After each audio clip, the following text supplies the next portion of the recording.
Kremlin critic Alexei Navalny was detained Sunday in Moscow.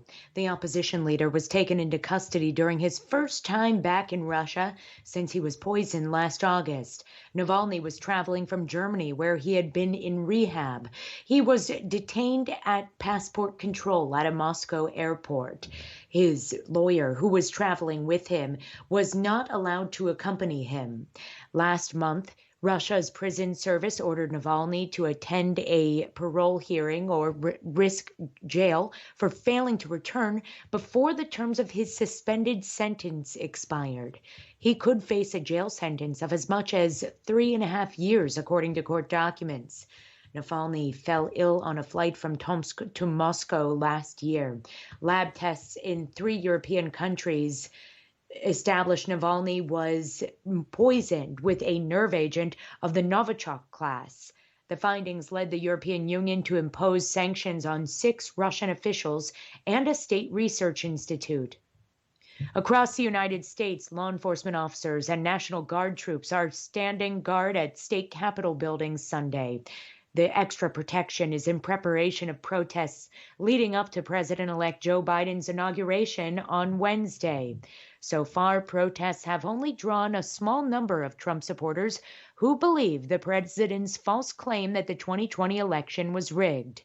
More than a dozen states have activated National Guard troops to help their state capitals following an FBI warning of armed demonstrations with right-wing extremists, emboldened by the deadly attack on the U.S. Capitol in Washington on January 6th.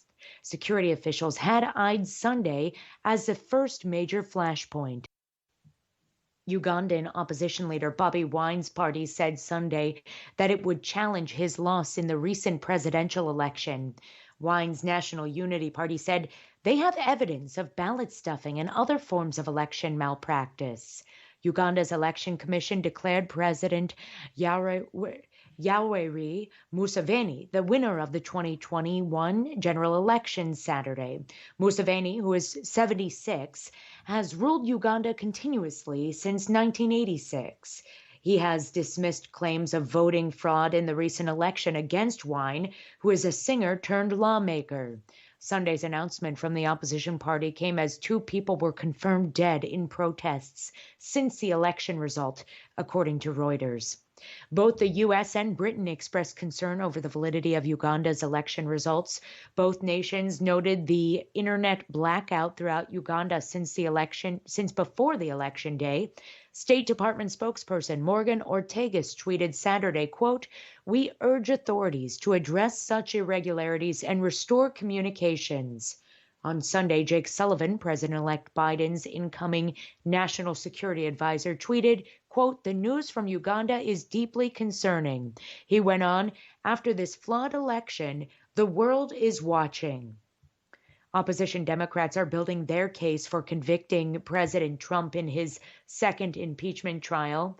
The lead House of Representatives prosecutor alleged that the president's incitement of a mob at the Capitol was the most dangerous crime ever committed by a president.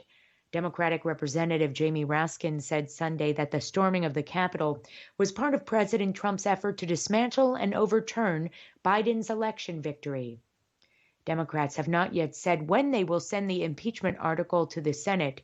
A spokesman for the president dismissed the effort, calling it an impeachment hoax. A small Islamist militant group has claimed responsibility for an attack on Turkish forces in the northwestern Syrian Idlib province. Ansar Abu Bakr al-Sadiq squadron said it was behind the attack Saturday. The attack targeted a Turkish military outpost in the northern countryside of Idlib. The extremist group said Sunday in a statement published on social media, the sniper platoon targeted one of the main bases of the Turkish NATO military stationed near the town of Batbo, which is north of Idlib. 3 Turkish soldiers were wounded as a result of the assault, according to local media.